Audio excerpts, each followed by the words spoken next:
Et voilà, c'est notre signal pour cette étude. Dans le cadre de la série estivale, Pasteur, j'ai une question pour toi. Ce soir, on continue à répondre à la question que Lemuel Eugène nous avait posée. Ma question concerne donc l'action continue du Saint-Esprit dans nos vies. On s'entend que le Saint-Esprit nous guide dans nos décisions. Est-ce que toutes les décisions en dehors du cadre spirituel, en tant que chrétien, doivent être obligatoirement approuvées et guidées par le Saint-Esprit? Et comment le reconnaîtra-t-on? Nous demande M. Lemuel Eugène. Alors, on a commencé la semaine dernière en faisant quelques mises en garde. Lorsque vient la question, une question qui est très pertinente, n'est-ce pas? Comment prendre des décisions, comment l'Esprit dirige, comment savoir si on est dans la volonté de Dieu. On a souligné que même dans les milieux évangéliques qui s'appuient sur la parole de Dieu, on a parfois des pratiques qui peuvent trouver une certaine base, parfois très superficielle, dans la parole de Dieu, mais qui n'est pas tout à fait très solide. Le genre de culture évangélique plutôt qu'une obéissance à la révélation. Est-ce qu'on se rappelle les deux exemples que j'avais mentionnés?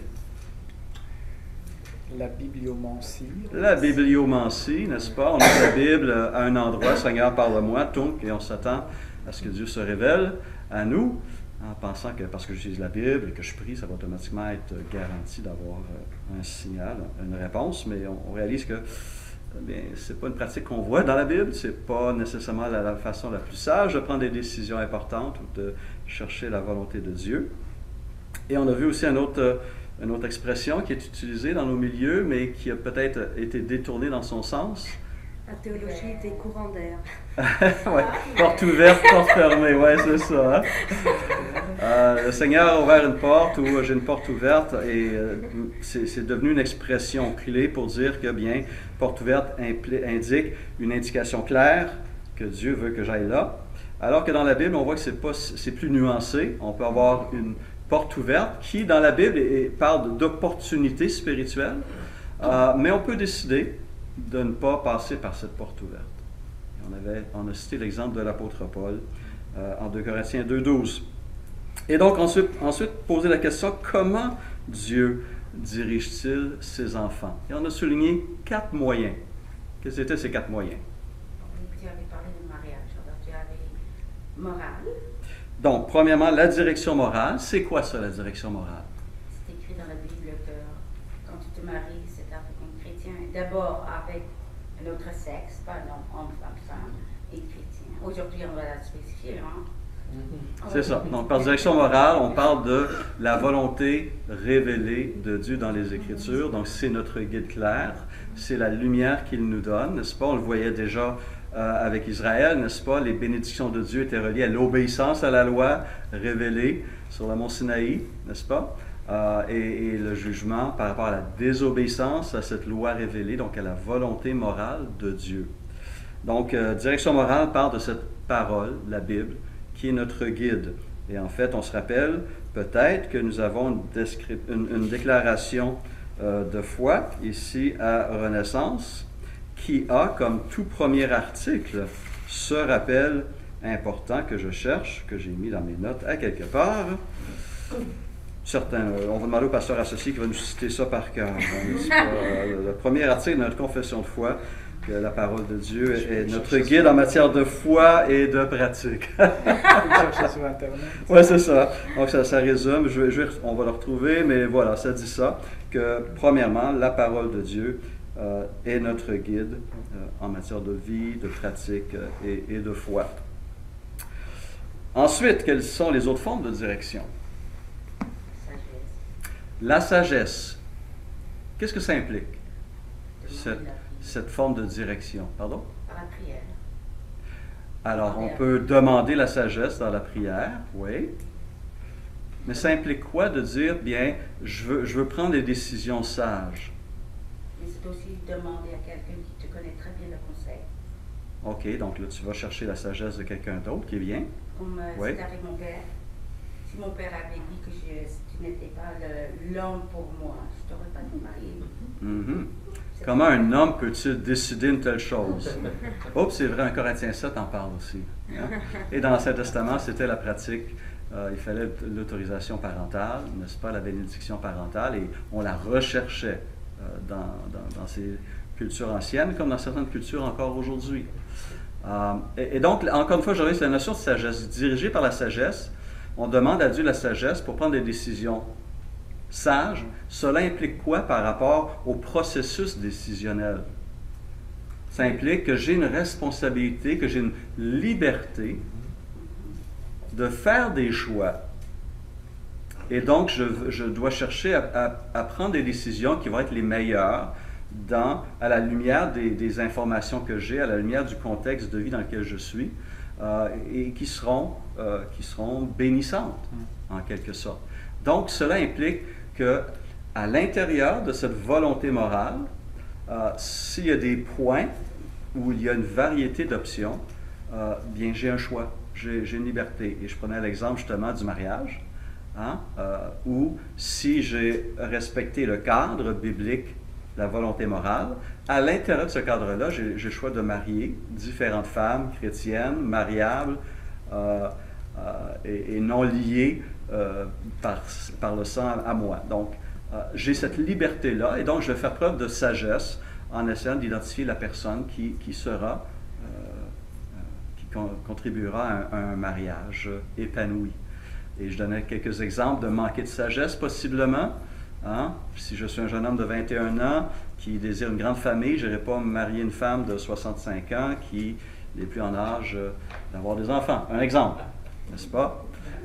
Ou si, pour moi, j'ai un appel sur ma vie claire, que je pars en mission, bien, je ne marierai pas quelqu'un qui n'est jamais sorti de la maison parentale et qui ne veut rien savoir d'aller à l'extérieur de son pays ou même de sa ville. Parce que je sais qu'il va y avoir il y a deux visions, deux directions de vie très différentes et ça ne fonctionne pas lorsqu'on a ces deux visions différentes. Il faut que l'un ou l'autre change. Mais si chacun vit avec sa vision des choses, bien c'est clair que ça va créer des tensions. Donc ça, c'est un exemple où la sagesse est exigée et demandée. Je trouve aussi, quand tu demandes sagesse, ça veut dire aussi que tu prends le temps de reculer. Parce que souvent, on prend des décisions spontanées ou, je ne sais pas, dans les petites choses, ça va, là, mais les grandes choses, là, c'est acheter une paire de souliers comparativement de te marier après 6 jours de fréquentation. Alors ça, c'est un principe de sagesse. Dans la mesure du possible, on ne prend pas des décisions précipitées, sous pression ou de soi-même ou de quelqu'un d'autre. C'est être sage de se donner le temps pour réfléchir, pour prier, pour sonder. La sagesse implique aussi s'entourer de personnes sages, comme Nina l'a mentionné. Rappelons-nous, en Israël, les rois avaient un genre de conseil d'État composé de sages. Même l'homme le plus sage au monde, Salomon, avait des conseillers, même si c'était l'homme le plus sage au monde. Et c'était c'est ce qui a causé la chute de son fils.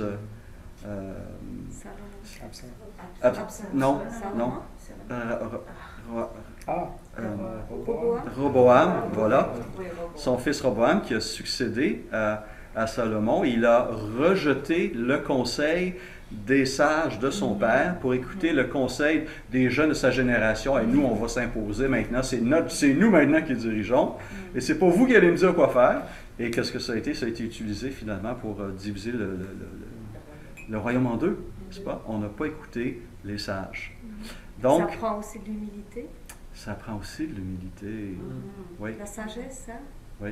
Ça implique l'humilité, d'être d'accord, de reconnaître qu'on ne sait peut-être pas tout et qu'on a besoin de la direction et du conseil des uns des autres. Oui. C'est parce que derrière la sagesse, ça a déjà été essayé, on a déjà vu c'était quoi les résultats, donc c'est pas nécessaire que si le résultat est négatif, que moi j'expérimente le même négatif et les mêmes blessures, parce qu'en fait la sagesse est quand même là pour éviter les catastrophes et pour favoriser les choses qui vont bien. Exact. Donc il y a quand même l'idée de préservation derrière la sagesse. Ça a déjà été fait. Ça a déjà été fait. Il y en a qui en ont retiré des leçons. Soyons. L'expérience, voilà, l'expérience est quelque chose d'extrêmement précieux. Une autre façon dont Dieu dirige, il y en a deux autres qu'on a mentionnées. avait une volonté souveraine. La volonté souveraine de Dieu.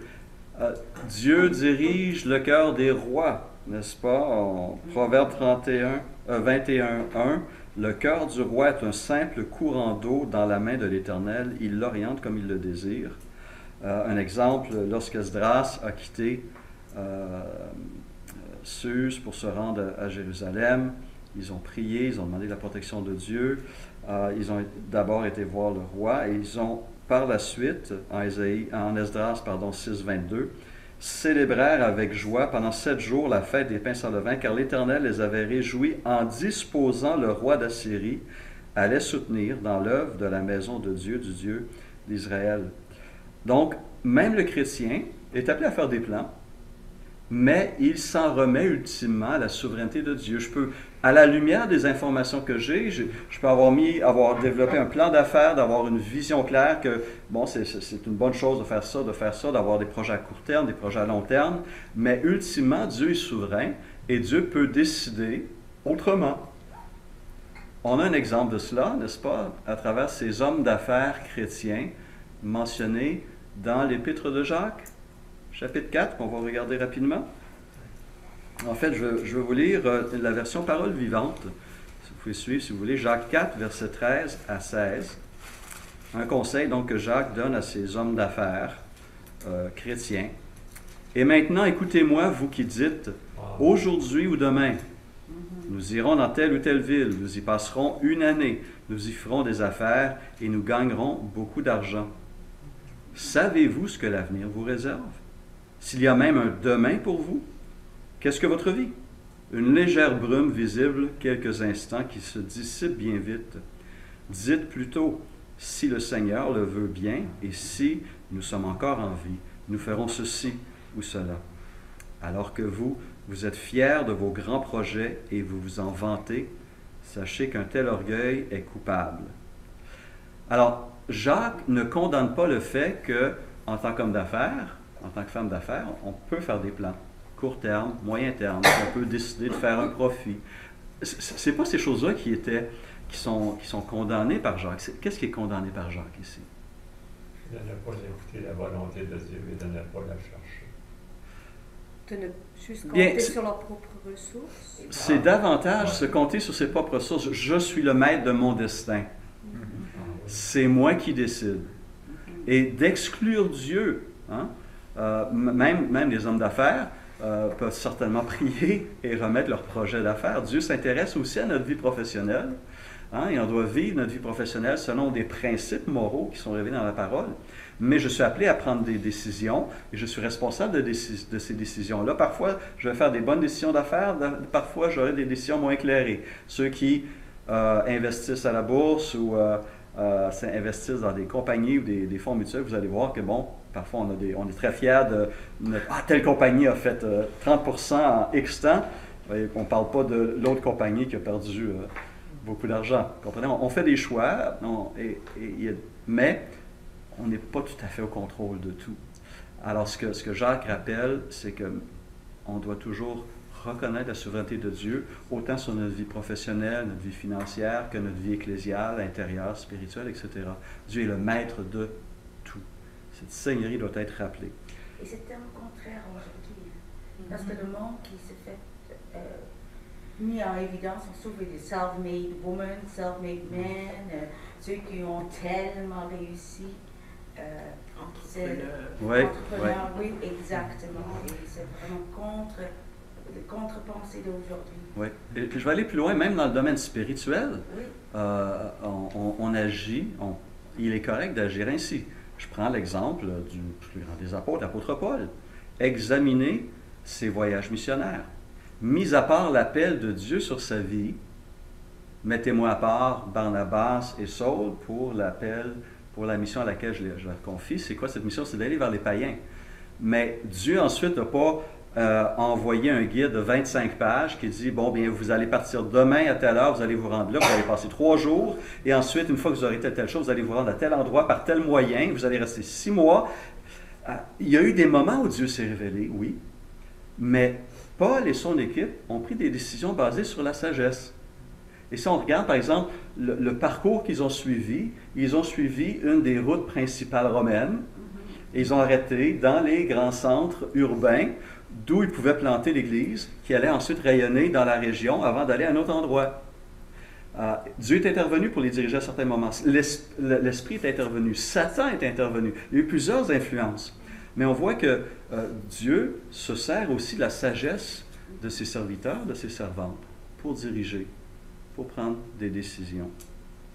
Et finalement, une quatrième source de direction divine,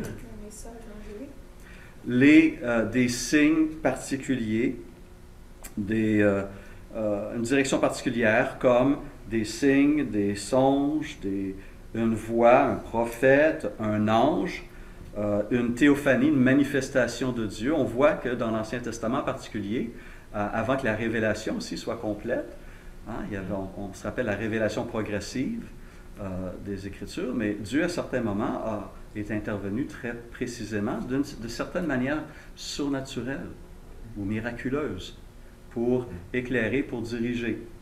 Dieu le fait encore, mais on va voir qu'on doit être prudent et on doit équilibrer cela à la lumière des trois autres façons dont Dieu dirige.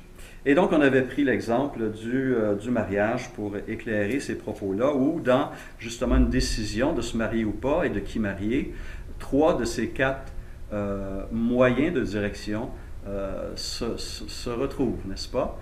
Dans la volonté souveraine de Dieu, il sait qui je vais marier. Hein? Et dans un sens, il y a la volonté souveraine de Dieu qui s'accomplit. En même temps, il y a des principes bibliques que je dois respecter, où certains mariages sont approuvés de Dieu, d'autres ne le sont pas.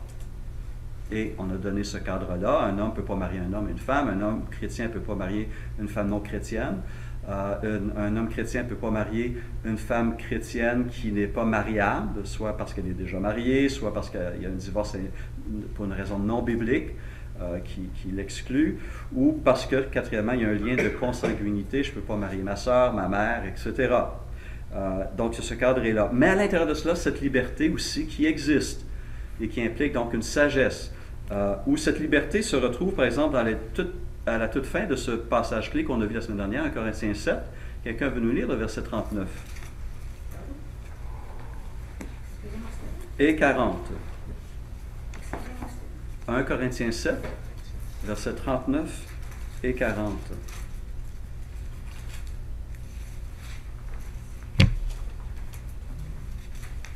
Oui, je vais lire Merci. Corinthiens 7, versets 39 et 40.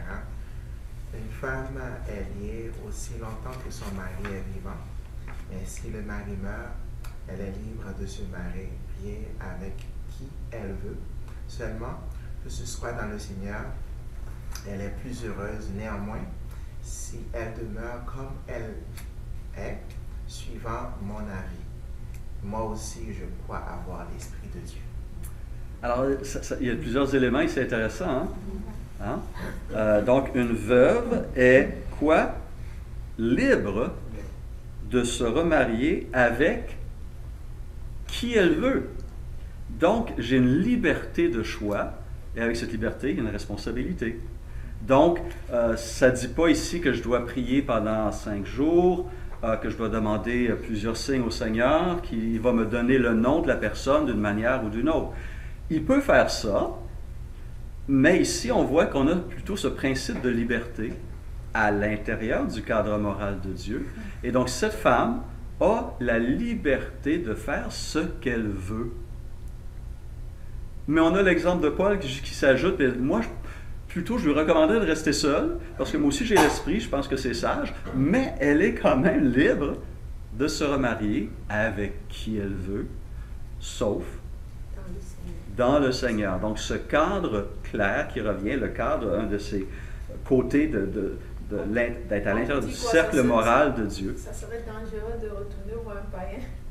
Exactement. Et c'est là que cette question, pour nous aussi, dans nos milieux évangéliques québécois, c'est parfois très pénible. J'ai vu notre première église, Nina va se rappeler, on a été responsable d'un groupe de jeunes à Marieville, Et beaucoup de jeunes, il n'y avait pas beaucoup de jeunes dans cette église-là, c'était une église qui était plus isolée, et il y a eu certains mariages que je dirais par dépit.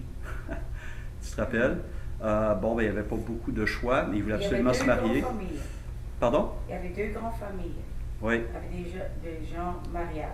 Oui. Et malheureusement, certaines décisions ont été prises qui n'étaient pas des décisions heureuses. Et ça a été pénible. Mais on comprend cette solitude que certaines personnes peuvent vivre. Et c'est là qu'on doit être prudent. On doit être prudent. On est conscient qu'on vit dans un contexte où l'Église est minoritaire, elle est bien des petites communautés, et parfois l'attente, si on se sent appelé au mariage, peut être longue. Et ça exerce notre foi, ça exerce notre patience, ça exerce notre soumission à cette volonté morale. Et on doit persévérer à ce moment-là dans l'obéissance et dans la foi. Mais ce n'est pas toujours facile. Hein? Donc, ça c'est certainement un élément qu'on doit garder en tête ici. Je connais une dame, la belle-sœur de grand-maman Boyard. Elle avait 76 ans. Elle a toujours voulu se marier. Elle s'est mariée à 76 ans pour la première fois. Et je me dis, quelle persévérance. Moi aussi, à un moment donné, elle se jouissait aussi beaucoup dans son état de célibataire. Elle était une grande bénédiction dans une église en Suisse. Alors, ça ne veut pas dire si Dieu ne répond pas qu'on reste en coin qu'on pleure. Mais elle a vu montrer aussi qu'elle pouvait aussi s'épanouir. Autrement, dans le Seigneur. C'est pas facile. Il y a une solitude spirituelle aussi qui est là chez plusieurs. Lorsqu'on a des couples mixtes aussi, hein, c'est quand un seul des deux se convertit, par exemple, c'est pas évident. Hein? C'est pas évident, une solitude spirituelle. Hein? Des fois, un seul des deux conjoints change d'une façon radicale, et là, tout d'un coup, l'incroyant, du jour au lendemain, il réalise qu'il est avec une personne complètement différente qui a une semaine, un mois, ou lorsqu'il l'a marié, qui tout d'un coup a des valeurs différentes, des priorités différentes, gère son temps, ses ressources, son argent de différentes façons. Et il peut même y avoir un sentiment de trahison chez ses conjoints incroyants devant ce changement radical chez l'autre. Et ça peut créer des tensions dans le couple. Et c'est pas toujours facile. Cette solitude spirituelle est là. En tant que pasteur, je l'ai vu à plusieurs reprises. Et ça demande la grâce aussi pour être fidèle dans cet appel-là aussi. Et on a cet exemple où si c'est un couple mixte, si un seul des deux se convertit, en Corinthiens 7, on a le commandement qui est clair aussi, ça ne doit pas être une excuse pour le croyant de dire je vais divorcer ma femme, elle n'est pas croyante. Le croyant ne doit pas initier ce genre de choses-là, il doit respecter l'alliance qu'il a faite, et il peut être une source de bénédiction, mais il n'y a aucune garantie qu'il va convertir son conjoint ou sa conjointe incroyante. Il n'y a aucune garantie dans ça. Paul le souligne clairement. D'accord? Alors, on vient maintenant un petit peu plus près de la question de Lemuel Eugène, le rapport entre le Saint-Esprit et la direction dans notre vie. Et ici, on va faire le lien que la Bible fait. Le Saint-Esprit va diriger à travers la parole de Dieu. La parole et l'Esprit travaillent constamment ensemble. Rappelons-nous ce que Jésus a dit dans son dernier message, la chambre haute, Jean 14, 26. Il dit, « Le Consolateur, l'Esprit Saint, que le Père enverra en mon nom, vous enseignera toutes choses et vous rappellera tout ce que je vous ai dit. » Donc Jésus dit aux disciples, aux apôtres, tout ce que je vous ai enseigné durant ces 3 années-là, le Saint-Esprit va revenir, va vous le rappeler. Et par la suite, c'est ce rappel de l'enseignement de Jésus que les apôtres, Matthieu, Marc, Luc qui parle au nom de Pierre en quelque sorte, l'évangéliste Luc s'appuie beaucoup sur le témoignage de l'apôtre Pierre, et Jean vont mettre sur papier, sous l'inspiration de l'Esprit, les paroles de Jésus, les enseignements de Jésus, les miracles de Jésus, la vie de Jésus et son message. N'est-ce pas? C'est le même esprit qui nous permet aussi de méditer. Oui. L'Esprit va toujours agir à travers la parole. Jamais le Saint-Esprit va-t-il entrer en contradiction avec la parole révélée. Jamais. C'est un non-sens parce que cette parole est inspirée par l'Esprit. Toute Écriture est Inspiré de Dieu, n'est-ce pas? Il y a le processus d'inspiration, c'est le processus que l'Esprit utilise pour avoir conduit certains hommes à mettre la parole de Dieu sur papier, n'est-ce pas? Le Nouveau Testament, l'Ancien Testament. Et pour nous, c'est le phénomène de l'illumination. L'Esprit nous éclaire notre intelligence, ouvre notre intelligence à la lecture de cette parole vivante. Il y a cette interaction qui nous éclaire. Cette illumination-là, par exemple, ne veut pas dire qu'on n'a pas besoin de faire d'efforts. On ne doit pas grandir en maturité et en connaissance. On ne doit pas faire l'effort intellectuel aussi de méditer, d'étudier cette parole-là et de l'approfondir. C'est un processus qui va durer toute notre vie, qui est aussi un processus excitant. On n'arrive jamais jusqu'au fond de la profonde parole de Dieu, de ses révélations sur la nature de Dieu, sur son plan pour l'humanité, pour ma vie. C'est beau, c'est riche, c'est de découverte en découverte, n'est-ce pas? Et c'est un processus qui est sans fin. Et donc, le Saint-Esprit vient pour ça. Jean 16, 13, Jésus va répéter la même chose. Quand le Consolateur sera venu, l'Esprit de vérité, il vous conduira dans toute la vérité, car il ne parlera pas de lui-même, mais il dira tout ce qu'il aura entendu et vous annoncera les choses à venir. Et donc, inspiration, autorité, Saint-Esprit, tout ça c'est relié. Et on a l'exemple où ces trois choses se retrouvent dans la parole, dans un texte fondamental qui parle de la Bible, son inspiration, qui est lequel? Un des plus grands textes, 2 Timothée 3.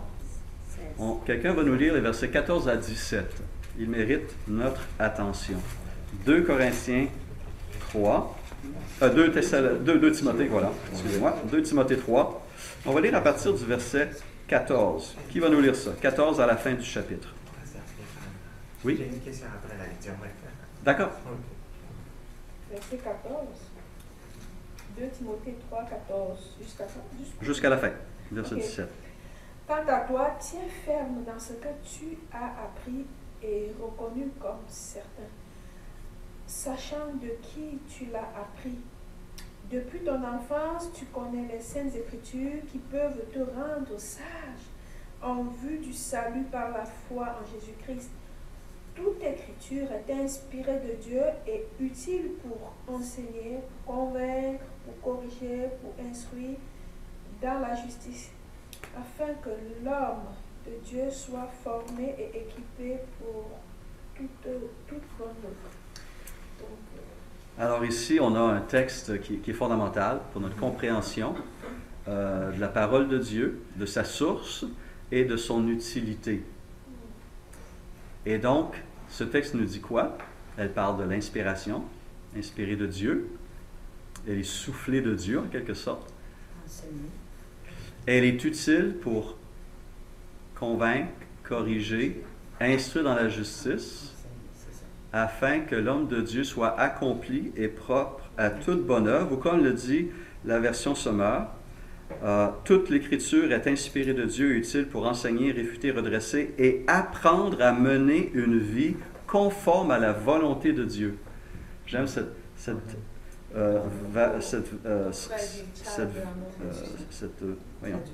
traduction, merci. Sommer.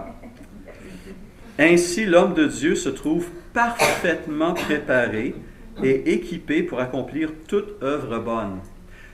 Tout chrétien doit garder ce texte constamment sous les yeux. Et il dit fondamentalement, devant nos interrogations de la vie, en tant que disciple de Jésus-Christ, j'ai dans la Bible tout ce dont j'ai besoin pour prendre des décisions qui vont mener à une vie qui honore Dieu, à une vie qui est selon sa volonté révélée. Et donc, demander des choses extérieures, on doit faire preuve de prudence et de sagesse. J'ai tout ce qu'il me faut selon cette parole inspirée. Que ce soit un commandement qui ordonne ou qui interdit, que ce soit un exemple qui est présenté dans la Bible, que ce soit des principes qui sont mis en place, j'ai entre les mains suffisamment d'informations par la parole de Dieu pour orienter ma vie ici-bas de manière à glorifier le Seigneur et accomplir sa volonté pour ma vie.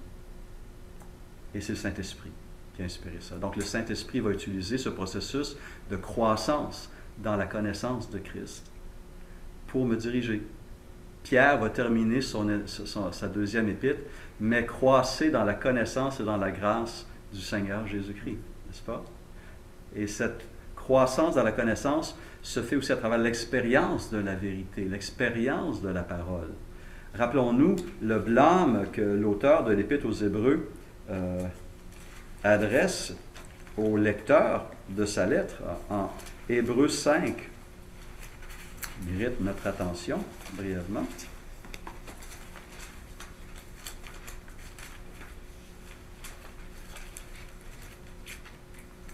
Quelqu'un voudrait nous lire les versets 11 à 14? Hébreux 5, 11 à 14. Oui, merci, Emmanuel. Nous avons beaucoup à dire là-dessus et des choses difficiles à expliquer parce que vous êtes devenus lents à comprendre. Vous, en effet, qui depuis longtemps devriez être des maîtres, vous avez encore besoin qu'on vous enseigne des premiers rudiments des oracles de Dieu.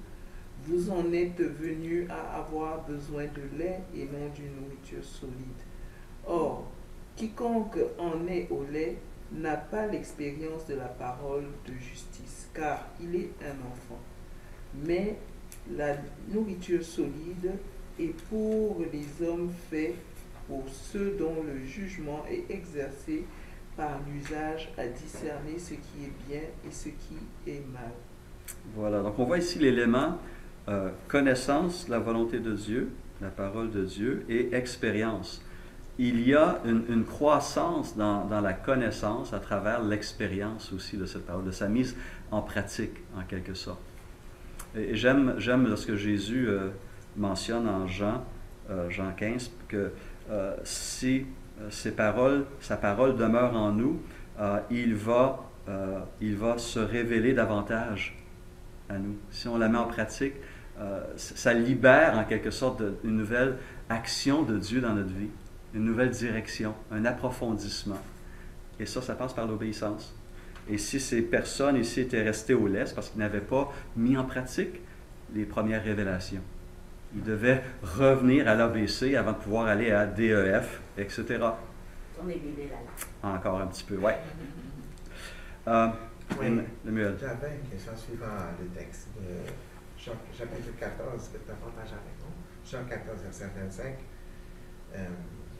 25. Ma question, qu'est-ce qui va se passer si quelqu'un manque de sagesse? Est-ce que le Saint-Esprit va-t-il écarter de cette personne? Du moins, le Saint-Esprit va faire une mise en garde par la suite pour que la personne sait qu'il y a comme une zone rouge et puis il faut avoir la sagesse en elle-même. Oui. Qu'est-ce qui va se passer? Oui. Alors, si on parle d'une désobéissance claire par rapport à un commandement ou à la révélation de Dieu, Dieu peut intervenir, va intervenir pour notre bien. Il peut le faire à travers notre conscience qui nous rappelle qu'on a péché, n'est-ce pas? Un sentiment de culpabilité qui nous amène à nous repentir et à confesser. Il peut le faire à travers un frère ou une sœur en Christ qui est conscient de ma désobéissance ou de mon péché, qui vient m'exhorter à me repentir. Il peut le faire par l'Esprit Saint et à travers la parole de Dieu aussi, ou différentes façons. Donc oui, quand c'est une désobéissance à un commandement révélé, un ordre révélé, il y a plusieurs façons dont l'Esprit peut intervenir, Dieu peut agir dans ma vie pour me ramener dans ses voies. Si c'est une question qui n'est pas traitée, ordonnée dans la parole de Dieu, écoute, on a tous pris des décisions pas très très solides dans notre vie. Et probablement qu'on va en prendre encore. Mais gloire à Dieu, Dieu est souverain. Et Dieu est capable d'agir autant à travers mes faiblesses, mes manquements, que mes forces. Et même à désobéissance, il va être capable de le prendre et de la transformer. Mais il faut que je veuille ensuite obéir et être sage pour la suite. Et même dans mes décisions, je regarde comment j'ai mené ma vie, ma première année en tant que chrétien est très différente, je l'espère, de la vie que je mène aujourd'hui. Parce que j'aurais grandi en connaissance, j'aurais grandi en sanctification, Et ma connaissance de Dieu a été plus grande et mon désir, je l'espère, de le servir va être encore plus intense que ce qu'il était au tout début. Donc, il y a un progrès aussi qui est là. Et Dieu travaille à travers ce progrès-là. Il va guider un enfant, il va guider un adulte. Il va agir à travers mes fautes, mon ignorance. Hein, des fois, on doit prendre des décisions rapides devant une urgence d'une situation. On aimerait des fois prendre 5 semaines alors que j'ai 5 minutes. C'est rare que ça peut arriver, mais ça peut arriver. Mais là, je n'ai pas le choix de prendre une décision à la lumière des informations que j'ai. Et parfois, je n'ai pas beaucoup d'informations pour agir. C'est là que je me remets à la souveraineté de Dieu, comme ces hommes d'affaires de Jacques IV. Seigneur, je n'ai peut-être pas tous les éléments en main, mais je dois prendre une décision où j'ai pris cette décision-là. Merci d'agir et de diriger aussi à travers elle et de me corriger s'il le faut. Est-ce que ça ou quelqu'un d'autre a un élément qu'on voudrait ajouter à la question? Est-ce que tu voulais dire si on ne fait pas les choses selon Dieu que l'esprit pouvait partir? Non, ok, ma question c'est, si par exemple quelqu'un manque de la sagesse, qu'est-ce qui va se passer? Est-ce que le Saint-Esprit va-t-il écarter de cette personne ou bien le Saint-Esprit va faire une alerte en quoi il faut agir autrement? Alors, l'Esprit ne nous abandonnera pas. L'Esprit ne nous abandonnera pas. Notre corps est le temple du Saint-Esprit. Dieu a élu domicile. Il n'est pas venu... notre corps n'est pas un Airbnb d'un jour. C'est le temple. Dieu vient habiter. Et on lui appartient, n'est-ce pas? Et donc, Dieu ne nous lâche pas. Même si nous, on serait tentés de le lâcher, lui ne nous lâchera pas. C'est ça la bonté de Dieu, c'est ça la grâce de Dieu, c'est ça la fidélité de Dieu, la souveraineté et la puissance de Dieu. D'accord? Donc Dieu ne nous rejettera pas. Et honnêtement, là encore une fois, si c'était l'action de Dieu à chaque fois que je désobéis, Dieu m'aurait abandonné à bien des reprises. Hein? Dans ma vie. Il n'y a personne qui serait ici. Exactement. Il n'y a personne qui pourrait avoir la sécurité de son salut ou quoi que ce soit. Mais non, ce n'est pas le cas. J'appartiens à Dieu, je suis aussi sa propriété, il m'aime. Et s'il a su prendre un pécheur rebelle et en faire son enfant bien-aimé, il peut prendre un enfant rebelle et le garder et le ramener dans la soumission à sa voix.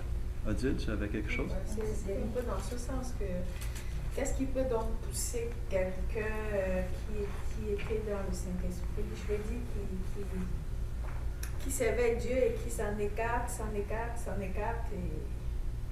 et un jour dit, même l'Église, il ne vient plus. Peut-être c'est l'apparence qui était chrétienne. Alors oui, ça c'est aussi une belle et grande question. Est-ce que la personne était réellement sauvée ou pas? Ça, c'est tout un autre sujet. On l'a déjà traité, mais on pourra éventuellement le retraiter.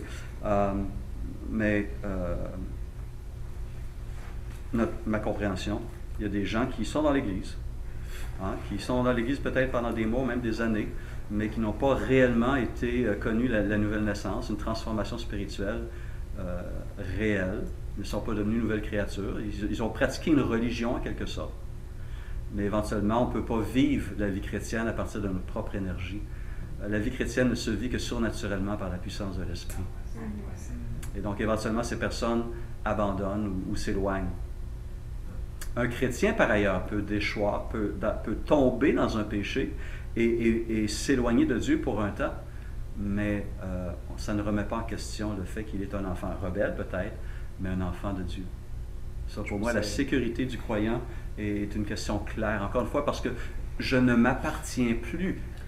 J'appartiens au Seigneur. Ça a été aussi un peu l'objet de recul de certains chrétiens par l'exemple du comportement des frères, qu'ils ont été déçus. Parfois, ils ont dit qu'ils ont été déçus. Non, ils ont vu un pasteur se comporter comme ça, un chrétien se comporter comme ça. Oui. Une des premières paroles, une parole de sagesse de mon premier pasteur, disait au tout début de ma vie chrétienne, c'est une leçon qui a été gravée dans mon esprit.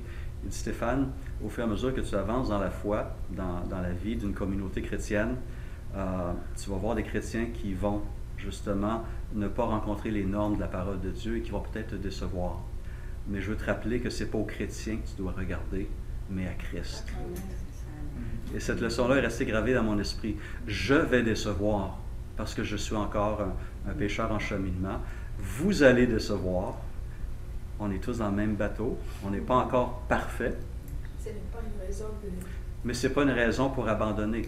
Tu comprends? Je pourrais trouver plein d'excuses pour abandonner l'Église. Et je connais des gens qui se disent chrétiens qui ont abandonné l'Église à cause de ça. Mais ils désobéissent à la parole de Dieu. N'abandonnez pas votre assemblée, n'est-ce pas? Veillons les uns sur les autres. Exhortons-nous, reprenons-nous, encourageons-nous. Mais si je m'exclus de la communion, je refuse d'obéir au commandement de Christ, d'aimer mon frère et de ma sœur. Vous comprenez? Il y a tout ça qui vient éclairer. Un principe biblique, je désobéis parce que je dis que j'ai été... c'est pas une bonne église, je sais pas si... Soyons prudents avec ça. Et c'est là que l'intercession, je pense aussi, pèse de tout son poids, parce que quand quelqu'un vient de donner sa vie au Seigneur, surtout les nouveaux croyants, généralement, ils sont quand même soumis. Et même quand on est mature spirituellement, je veux dire, si un chrétien fait partie d'un cercle et s'éloigne à un moment donné, je crois quand même que la prière, la force de la prière et de l'intercession peut le ramener. Je ne sais pas si ce terme-là, on l'utilise beaucoup à l'Église encore de nos jours, c'est le terme de chrétien rétrograde. Oui, tout à fait. Des gens qui ont rétrogradé, mais qui ne sont pas forcément détachés de Dieu, mais à un moment donné, ils reviennent et puis ils reprennent de plus belle, parce que, pour toutes sortes de raisons, mais surtout parce qu'on a continué à prier pour eux aussi. Alors, tu fais référence ici, finalement, aux dernières paroles de Jacques dans son épître. Hein? Je ne sais pas si tu en es consciente. Hein? Mes frères et sœurs, si quelqu'un parmi vous s'est égaré loin de la vérité et qu'un autre les ramène, sachez que celui qui ramènera un pécheur de la voie où il s'était égaré sauvera une âme de la mort et couvrira une foule de péchés. Il parle ensuite dans le cadre ici aussi de prière, de repentance, etc. Donc, il y a un exemple ici d'une influence par la prière et par un amour coûteux, hein, aller voir un frère ou une sœur qui s'est éloigné. Mais les chrétiens peuvent vraiment tomber radicalement. Il y a des chrétiens qui commettent des meurtres. Il y a des chrétiens qui se retrouvent pas à l'hôpital, peut-être, mais en prison. Il y a des chrétiens qui se suicident. Le péché demeure une puissance à ne pas sous-estimer. Est-ce qu'en ce temps-là, on appelle toujours chrétien? Je pense que oui, absolument. Les chrétiens ne sont pas à l'abri de profondes dépressions, de problèmes de santé mentale. Si ton frère a péché, amène-le à l'église, amène-le voir de après, il dit s'il ne change pas, on le considère comme un païen.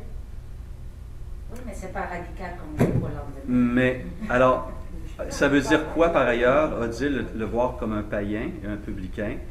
C'est pas un jugement sur son salut que Jésus encourage ici, c'est plutôt de dire, j'ai une personne qui s'était identifiée comme chrétienne et qui ne vit plus comme chrétien, sa vie pointe au contraire. Mon rôle à moi, à ce moment, c'est quoi? C'est de le traiter comme un incroyant qui a besoin d'entendre à nouveau l'Évangile et de venir à la repentance. Essentiellement, c'est ça que ça veut dire, de le traiter comme un païen et un publicain. C'est pas de le repousser, c'est pas de l'éviter, mais c'est de le traiter comme quelqu'un qui a besoin d'être confronté à sa vie de péché, à son besoin de Christ comme Seigneur et Sauveur. C'est ça. C'est ça qui est... Stéphane. Oui, Mac? Excusez-moi. Je voulais juste mentionner un verset pour soutenir encore après le dernier point que tu as fait concernant la souveraineté de Dieu, parfois malgré. Et c'est le verset très bien connu de Romains 8:28. Oui. Nous savons que tout contribue au bien de ceux qui aiment Dieu. Tout. De ceux qui sont appelés conformément à son plan. Donc, mes bonnes et mauvaises décisions, tout compris. Exactement. Et pour nous, de ce côté-ci de l'éternité, c'est parfois très difficile. Hein? On n'a pas tout le portrait. Et parfois, certaines choses nous semblent vraiment, ça n'a pas de sens. On n'arrive pas à comprendre le pourquoi. Mais c'est là que on vit par la foi et non par la vue. Et je dois croire que ce Dieu est bel et bien bon, bel et bien souverain, et qu'ultimement, il a un plan. L'histoire n'est pas hors de son contrôle, et que toute l'histoire de l'humanité et du cosmos s'oriente vers la réalisation finale du plan de Christ qui passe par son retour et l'établissement de son règne éternel et d'un jugement juste de ce Créateur. et pour nous qui serons appelés à régner avec lui pour l'éternité sur une terre renouvelée où il n'y aura plus de péché, plus de larmes, plus de mort, plus de souffrance. Le plan de Dieu s'exerce et Dieu tient compte autant du mal que du bien. Oui? Un commentaire. La sagesse vient de plusieurs conseillers. Et quand tu disais tout à l'heure que nous avons toutes les réponses dans la Bible, c'est vrai. Sauf que si je prends 2 Timothée 3, 14 à 16, je pense, les gens sont au-dessus d'elle. On va dire, là, on va prendre, mettons, des chrétiens qui seraient au yogourt, mettons, un petit peu plus élevés. Ils n'auront pas toutes les réponses, eux autres non plus. Bien non. Et je nous regarde agir depuis tantôt, là, je trouve qu'on est dans une belle image ou leçon de choses. D'où la sagesse vient. Et Emmanuel posait une question tout à l'heure dont elle n'avait pas la certitude de sa réponse. Et toi, tu connaissais la réponse, et Odile aussi. Ça fait que la vérité vient de la parole, et on a besoin d'aide tous ensemble pour la connaître, cette Absolument. parole-là. Je prends l'exemple. Merci. Oui. Je prends l'exemple. Quand j'ai commencé à venir ici, dans tes premiers temps, tu parlais de fiancés, mariés, remariés, divorcés, blablabla. Mm-hmm. Puis tu parlais souvent de l'exception paulinienne. Oui. Quelqu'un qui est au-dessus d'elle, ça lui dit rien, ça. Mm-hmm. On avait besoin de te l'entendre dire parce que nous étions en processus de mariage. Oui. Ah. Oui. Exact. Alors, rappelez-vous probablement les premiers mois de votre vie chrétienne, si je vous avais fait passer un test de doctrine, vous auriez échoué. Et vous auriez eu possiblement des positions hérétiques. Hein? On était ignorant des choses de Dieu. On venait avec un modèle du monde, des fausses conceptions sur Dieu et sur le monde et sur soi-même. Mais Dieu agit à travers ça. Dieu nous a aidés à grandir. Il a renouvelé notre intelligence. Il nous a instruits par la parole. Et le point que je voulais conclure, et on aura une 3e étude, mais plus tard, parce que je veux examiner cette 4e forme de direction de Dieu, qui sont les songes, les prophéties, les signes, etc. Il y a des éléments importants à aller chercher ici, les théophanies. Mais le point que tu soulèves, Denis, est extrêmement important, qu'on ne souligne peut-être pas assez souvent. La parole, j'apprends la parole, je découvre la parole, je grandis dans la parole en communauté. On n'est pas des chrétiens Robinson Crusoe où chacun, on vit sur son île, puis c'est moi, l'esprit et la parole. La croissance de la parole se fait en communauté. C'est pour ça que Dieu a donné, entre autres, des pasteurs et des docteurs pour nous enseigner. C'est pour ça qu'il a formé ces communautés de foi, pour qu'on puisse grandir ensemble, s'instruire, s'exhorter par des psaumes, par des cantiques, etc. Nous apprenons en communauté des uns des autres, justement. N'oublions jamais cette dimension-là. Surtout, elle a besoin d'être répétée parce qu'on vit dans une culture tellement individualiste. Ce n'est pas le plan de Dieu. Et ce n'est pas la meilleure façon pour grandir. Un enfant qui naît, qui est laissé à lui-même, va dépérir. Il a besoin d'un cadre familial. Nous faisons tous partie de la famille de Dieu. Nous sommes tous frères et sœurs, à l'écoute de notre grand frère, sous la direction de l'Esprit, à l'écoute de la parole. Et Dieu agit comme ça, il désire agir comme ça. Et ce sont les conditions gagnantes pour une croissance dans la foi, dans la maturité. On va s'arrêter ici, on va prendre un temps pour remercier le Seigneur pour cette direction qui est là entre nos mains et lui demander encore une fois cette sagesse pour bien la lire, bien la mettre en pratique et ainsi honorer celui qui est notre maître, celui pour qui nous vivons et qui nous appelle à accomplir sa volonté ici-bas dans nos vies. Alors peut-être 2 ou 3 personnes aimeraient conclure avec une telle prière.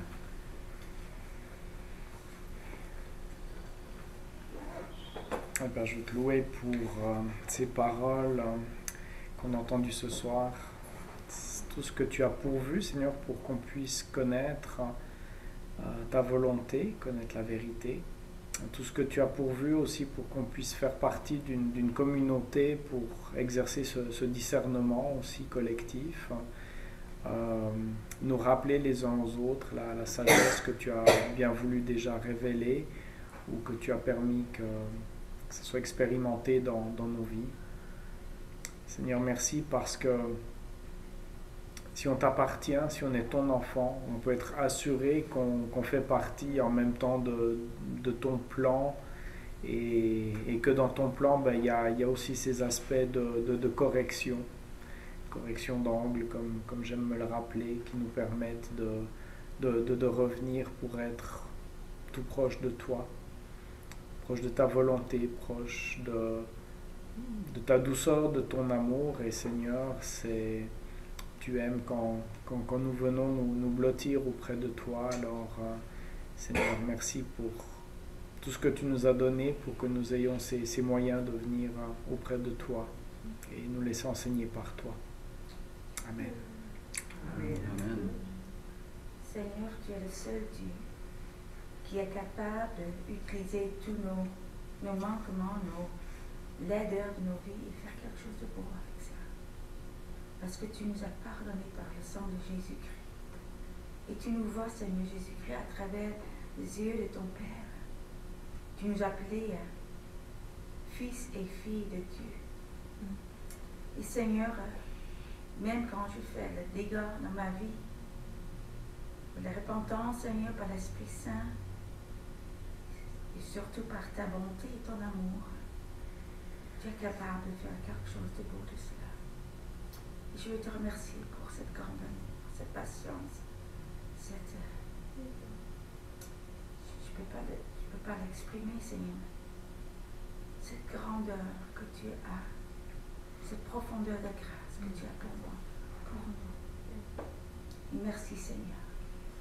Quand on manque parfois de sagesse, souvent, on veut faire notre propre volonté.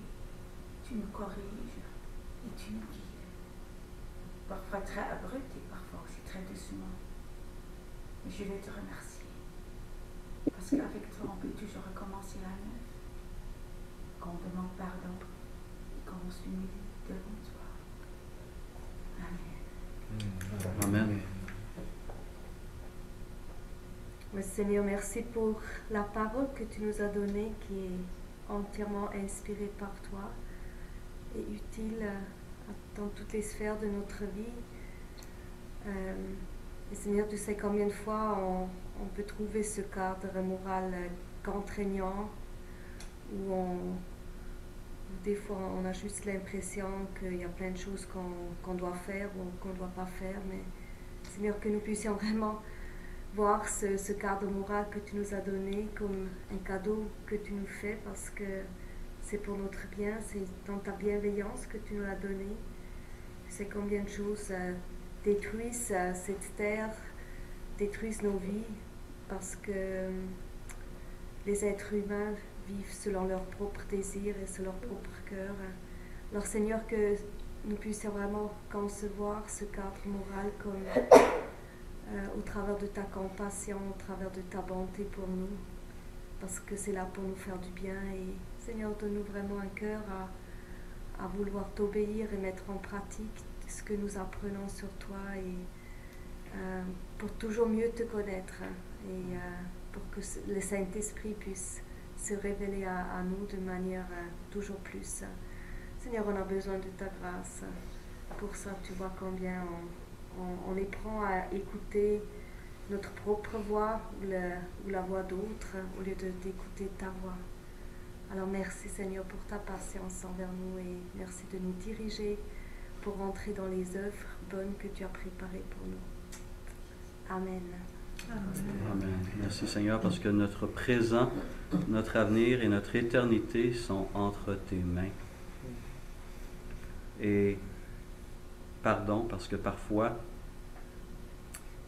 ta volonté n'est pas toujours en première position dans mon cœur, dans nos cœurs.